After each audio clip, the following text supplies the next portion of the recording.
미우라 아야코의 빙점을 우리 성도님들이 여러분이 읽어보셨습니다. 미우라 아야코의 또 다른 책 길은 여기에도 있는데요. 읽어보시면 참 좋을 것 같습니다. 일본의 여류 작가로서 저는 최고의 사람이 아닌가 싶습니다. 1922년에 태어나서 공부를 잘했습니다. 영특했습니다. 그래서 1942년 그때부터 선생님이 되어서 아이들을 가르치기 시작했습니다. 바로 그 시기가 태평양 전쟁 시기였습니다. 태평양 전쟁은 일제가 일본 제국주의가 우리나라를 1910년에 나라를 강제로 병합시킨 후에 중국 만주사변을 일으켜서 중국을 먹어버리고 드디어 미국 진주만 지금의 하와이 그 제도를 공격을 하면서 미국과 전쟁이 붙게 되어집니다.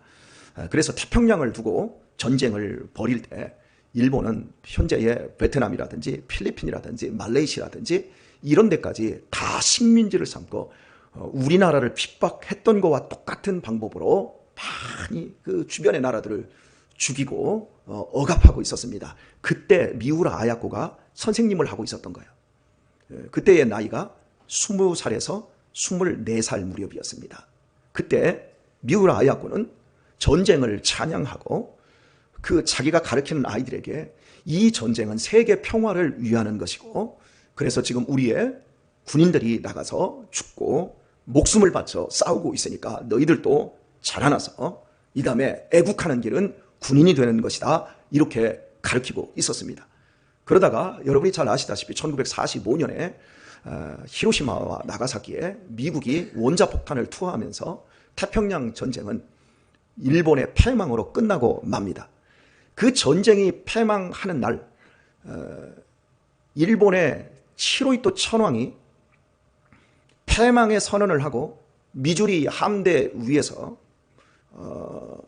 그 일본의 가장 높은 고위 관리가 메가다 앞에 고개를 숙이고 결국 일본 천황이 메가다 옆에서 그렇게 작고 왜소한 모습으로 항복 선언을 하는 모습에 미우라 아야코가 거기서 그날 충격을 받아버립니다.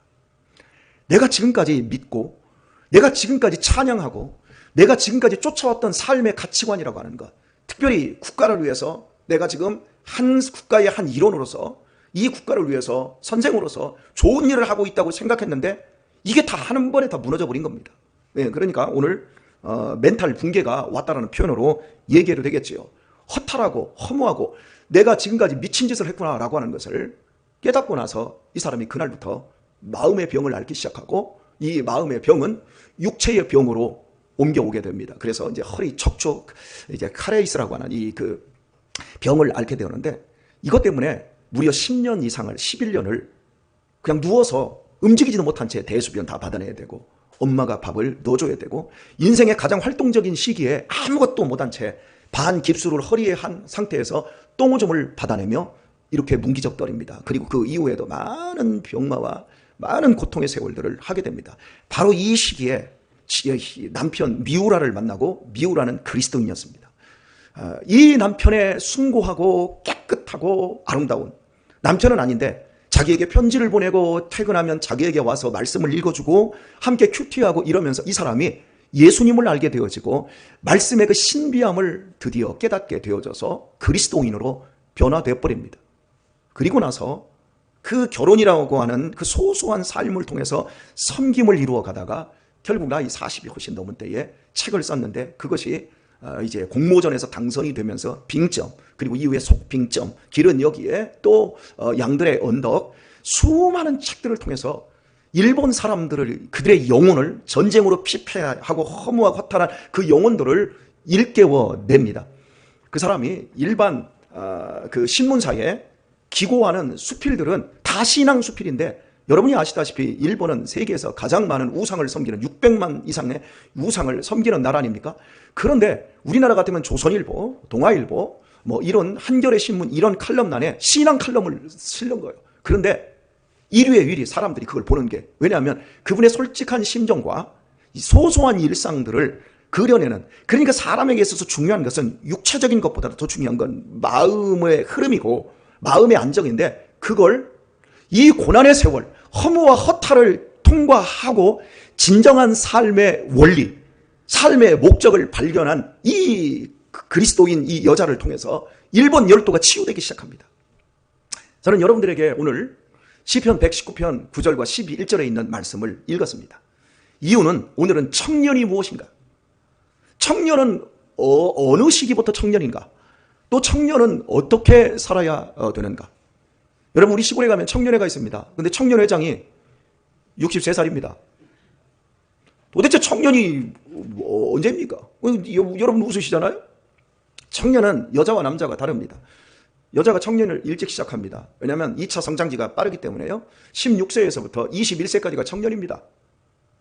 그리고 남자는 18세에서 25세까지가 청년기로 나눕니다. 그렇다면 여기 청년 몇 명이나 있어요? 후딱 지나가 버립니다. 청년은. 그런데 저는 청년기라고 여러분에게 지금 말씀을 드리고 있습니다. 왜 60이 넘었는데도 청년인가? 저는 이렇게 구분하고 싶습니다. 한 번도 이 세상에 태어나서 청년기를 지내지 않고 죽는 사람이 허다합니다. 왜냐하면 청년기가 뭔지를 모르기 때문에. 청년이 그냥 나이만 먹으면 청년인 줄 알아요. 그 시기가 되면 청년인 줄 알아요. 아니요. 여러분 알잖아요. 몽둥이만 커있지 정신은 어린아이로 있는 사람이 얼마나 많습니까? 그 청년 아니에요. 사람에게 중요한 것은 그 사람의 정신이에요. 그 사람의 마음가짐이에요. 우리의 모든 행동은 다 마음에서 나와요. 제 설교, 제 마음에서 나오는 거예요. 제 입에서 이건 도구일 뿐이고 실제는 제 속에서 나오는 거예요. 그러니까 우리의 속이 어떻게 무엇으로 채워졌는가? 그 속에서 무엇이 나오는가? 그 속이 얼마나 단단하고 얼마나 강하고 얼마나 따뜻하고 얼마나 바르고 얼마나 의롭고 얼마나 너그러운가에 따라서 청년이 시작될 수도 있고 청년기를 단 한 번도 겪어보지 못하고 그냥 죽음에 이를 수도 있다는 겁니다. 미구라 하야코는 33세에 드디어 청년기를 경험을 합니다. 여러분은 언제 청년기를 경험을 하셨습니까? 인류 역사에 청년기를 경험한 사람들은 그냥 그저 그렇게 산 사람이 없어요. 이 청년기 때를 경험한 사람들은 인류 역사의 많은 것들을 바꿔버립니다. 일찌감치 신앙과 상관없이 청년이 되었던 알렉산더는 세계 지도를 바꿔버려요. 23살에. 그의 아버지의 영향입니다. 그의 아버지의 필립 대왕이 그 아들을 훈련을 어마어마하게 시킵니다. 자식들을 마마보이로 좀 키우거든요. 다 해주거든요. 다 모든 것. 그런데 필립 대왕은 일찌감치 그리스로 유학을 딱 떠나보내고 그리고 모든 전쟁의 한가운데 자기 옆에 세웁니다. 그래서 알렉산더는 항상 전쟁할 때 승리했던 이유가 나를 따르라요. 우리나라 대왕들은 어떻게 했죠? 우리나라 임금들은 전쟁이 일어나면 니네가 나가라. 그리고 자기는 의주로 도망가고 요즘 영화가 뜨고 있습니다. 이승만 대통령에 대한 새로운 조명. 예, 우리나라 역사의 토지개혁하고 위대한 대통령 맞습니다. 그런데 그것만큼이나 화도 많습니다. 그래서 그렇게 한쪽 편에서 싸우고 있는 거예요. 대부분의 이 사람들이 청년기를 경험하지 못하는 게 부모 때문이에요. 그 앞에 좋은 환경들이 펼쳐져 있으면, 안정된 환경들이 펼쳐져 있으면 청년기를 경험할 필요가 없어요. 그런데 위대한 사람들의 일생을 다 들여다보면 그 배경이 좋지 않든가 아니면 그 부모들에 의해서 일찌감치 청년으로 도약할 수 있는 그 기회가 주어진 것을 보게 되어지거든요. 여러분, 리빙스톤 있죠? 선교사의 개척자 리빙스톤. 아프리카를 횡단하고 종단하고 복음을 전하고 23살에 했어요. 칼빈의 기독교 강요 26세에 했어요. 스펄전은 인류 역사의 가장 위대한 설교가입니다. 26세부터 시작했어요. 나이가 축적이 되어야 뭔 큰일을 하는 것이 아니라 청년이 되는 순간 하나님은 그 사람들을 인류 역사를 바꾸는 일에 쓰세요. 뭘 먹어야지? 어떤 직장에 들어가야지? 우리 애들의 대부분의 고민들이 다 거기에 붙잡혀 있거든요. 우리의 고민의 수준이 우리의 인생을 결정합니다. 우리가 원하는 수준이 우리의 인생을 만듭니다. 결혼하려면 한 1억 정도, 2억 정도 있어야지. 그 정도 수준으로 그 인생을 만들어버립니다. 내가 행복하게 살려면 내가 집이 있어야지. 그 수준입니다. 우리의 수준이 뭐 인생 있어? 뭐 그냥 쭉 빠는 것밖에 더 있어? 그게 그 사람의 수준입니다. 그리고 거기에서 결코 커질 수가 없습니다. 나는 지금 정말 청년기를 지나왔고 정말 청년 때를 나는 어떻게 보내는가 한번 생각을 해보는데요. 오늘 본문은 우리의 인생의 청년기를 이렇게 이야기를 해주고 있습니다. 청년이 무엇으로 그 행실을 깨끗게 하리까? 주의 말씀을 따라 삼가할 것이니다. 이게 결론인데요. 하나님의 말씀을 따라 자기를 삼가할 줄 아는 사람이 될 때, 그때부터 드디어 청년의 때가 시작되는 거예요. 삼가할 것이 없어요. 우리 애들은 삼가할 것이 없어요. 먹는 거 삼가할 것이 없어요. 왜? 부모가 옆에서 야, 나 골고루 좀 먹어라. 이것도 좀 먹어라. 좀 더 먹어라. 부모가 옆에서 다 해줍니다. 내가 먹을 음식을 부모가 이미 다 해줘요. 여기 우리 예은이, 성은이 애들 있잖아요. 니네가 주도적으로 밥을 먹나? 아니요. 부모가 다 해줘요. 먹는 것뿐만 아니라 공부하는 것, 그 모든 것 다 부모들이 다 해줍니다. 옷 입는 거 다 부모가 다 해줍니다. 그러면서 조금씩 세상에 대해서 눈을 뜹니다. 그러다가 청년기에 딱 들어가면 이제 그때부터는 내 마음대로 하기 시작합니다. 내 마음대로 하는 그 시기, 내 마음대로 해버리면 청년이 되는 것이 아니라 그냥 세상의 야만인이 되어서 끝나버려요. 내 마음대로 막 하고 싶을 때 정욕이 속에서부터 막 끓고, 이럴 때 드디어 하나님의 말씀을 따라 내가 삼가해야지, 브레이크를 잡아야지, 그리고 실제로 브레이크를 잡아나가는 삶이 축적이 되면서 그 사람은 청년으로서 삶의 영향력을 펼치며 살아가게 되어집니다. 자, 여러분, 하나님의 말씀을 따라 삼가하려면 선제 조건이 있습니다. 하나님의 말씀을 알아야 합니다. 오늘 이 본문을 기록한 사람이, 동일한 저자가 우리에게 주고 있는 내용이 이겁니다. 주의 말씀이 어찌 그리 내게 단지요. 주의 말씀이 꿀송이와 같습니다. 하나님의 말씀에 대한 경험. 이 말씀이 빛이구나, 길이구나. 이 말씀이 생명이구나. 여러분, 워렌 버핏 아시죠? 워렌 버핏이 2000년을 딱 들어오면서 자기하고 점심 식사를 한 끼 하는데 3천만 원을 경매로 내놨습니다. 내놓자마자 여러분 곧바로 팔려버렸어요. 경매로 했는데. 그것도 1억 6천에. 여러분, 밥 한 끼 먹는데 1억 6천만 원을 주고 밥을 먹어요. 왜요?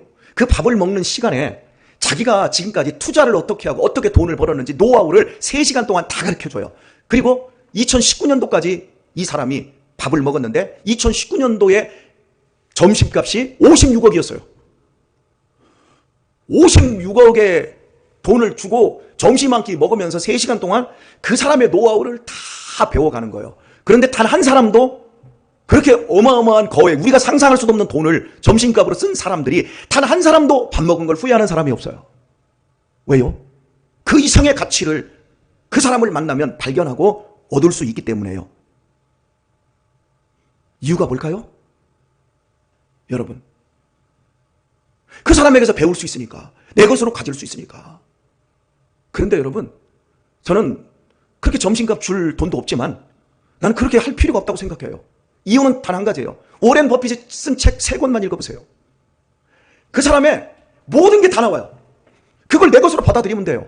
그런데 그보다 더 위대한 책이 이 성경이에요. 이 하나님의 말씀이에요. 여러분, 그 사람은 돈 버는 거, 투자하는 얘기밖에 못해요. 근데 허무해요. 근데 이 성경은 우리의 인생의 길이요, 진리요, 생명이요, 구원입니다. 그런데 이걸 우습게 생각해요. 청년들이 구닥다리라고 생각해요. 여러분, 저는 우리 지금 이 시대의 젊은이들을 보게 되면 너무 불쌍해요. 저는 1970년생인데요. 제가 태어나가지고 여러분 청년 때를 지날 때 우리는 전철 같은 데 가면 전철에서 어른들은 다 신문 보고 있고 젊은이들은 책을 보고 있었어요. 우리 때 이렇게 청년들끼리 미팅을 하고 뭐 대학교에서 이렇게 미팅을 하잖아요. 그러면 다 책 하나씩 들고 가는 거 막 이따 이대로 벽돌책, 헤르만 헤세의 뭐 노인과 바다 막 다 들고 다녀. 왜? 그 당시에는 내가 책에서 길이 있다라는 것을 사람들이 다 알았어요. 근데 지금은 핸드폰 다 좋은 거, 이 고급스러운 거 딱 들고, 이것도 아니면 옆에 태블릿 PC 하나 딱 들고 이러고 가는 거예요. 여러분, 지식의 차원이 달라요. 그러니까 제가 요즘 젊은이들을 보면 같이 얘기를 해보면 통하지를 않아. 목사님은 꼰대니까 그렇죠. 세대가 다르니까. 아니, 유대인들은 세대 차이가 안 나요. 세계를 주물럭거리는 유대인들은 세대 차이가 전혀 나지 않는 이유가 뭔 줄 아세요? 두 가지예요. 절대적인 하나님의 말씀을 그들은 신봉합니다. 그리고 그들의 랍비, 그들의 아버지의 말을 절대적으로 신뢰합니다. 왜? 모두 하나님의 말씀에 따라 그들은 교육되었고 함께 그 말씀의 가치를 공유하기 때문에 그렇습니다.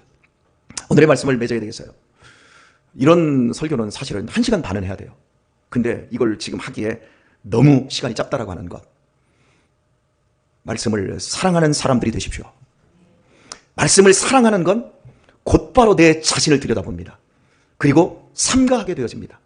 디모데전서 2장을 펼치면 말씀이 이렇게 나옵니다. 청년의 때, 청년아, 우리에게 청년아 이렇게 이야기하면서 너의 정욕을 피하고 하나님의 의와 거룩함을 따르라 이렇게 말해요. 내가 하고 싶은 대로, 내가 갖고 싶은 대로 하는 게 아니에요. 여러분이 좋은 것을 많이 봐야 되고 내가 경험할 수 있는 것 중에 최고의 경험들을 많이 해야 됩니다. 그런데 그것이 나를 죽이는 대로 가고 있고 나를 망치는 대로 가고 있다면 삼가야 돼요. 빨리 알아야 돼요. 그리고 적극적으로 나를 세울 수 있는 것들을 취해 나갈 수 있어야 합니다. 하나님의 말씀을 사랑하는 청년들이 되시길 바랍니다. 이런 의미에서 성경은 우리들에게 내가 하나님의 말씀을 모른다, 하나님의 말씀을 따라 나를 삼가해보지 않았다, 청년의 때를 지나본 적이 없는 사람, 청년의 때가 없는 사람은 어른도 될 수 없고 어른이 되지 못한 사람은 바르게 죽을 수도 없는 거예요. 그러니까 많은 사람들이 인생을 살아가면서 마지막에 서면 그것이 바울 사도처럼 나의 달려갈 길을 마치고 믿음을 지켰으니 이제 후로는 나를 위하여 의의 면류관이 예비되었으므로 내게만 아니라 주의 나타나심을 사모하는 모든 자에게도니라. 이렇게 마지막 죽음의 날을 인생의 결승전 앞에서 손을 쫙 펼치고 막 이래야 되잖아요. 근데 마지막에 가면 다 떨어요. 결승선인데. 근데 우리 황기성 목사님은 권 목사 살아서는 내가 살아서 다시 만나면 여기서 만나고 죽어서 천국에서 만나면 그때 보도록 하십시다. 울을 것도 없어. 손 쫙 흔들면서. 그래서 제가 목사님은 저에게 유일한 저의 친구였습니다. 스승이자 아버지이자 선배이자 목사님은 제 유일한 친구였습니다. 그랬더니 목사님 저한테 그래요. 권 목사님 나 같은 늙은이를 친구 삼아줘서 고마워요. 여러분, 여러분의 남은 시간들을 어떻게 만들어 나가실래요? 오늘 청년들 되기를 바랍니다. 청년 되시길 바랍니다. 네, 고맙습니다. 오늘 하루도 밑에 내려가서 맛있는 토스트, 어제도 늙은 청년들이 만들어낸, 아시죠? 네, 우리 늙은 청년들이 만들어낸 맛있는 토스트가 준비되어 있습니다. 기도는 짧게 하시고 가서 토스트 2개씩 드시고 오늘 여러분이 청년이라는 것을 기억하시고 삼가하시면서 사시고 오늘 말씀을 조금이라도 더, 한 장이라도 더 보시고 이 말씀을 지켜내기 위한 그 분토 속에 여러분의 남은 시간들이 농밀해지고 미우라 아약고 이상의 아름다운 삶의 주인공들 다 되시기를 예수님의 이름으로 축원합니다.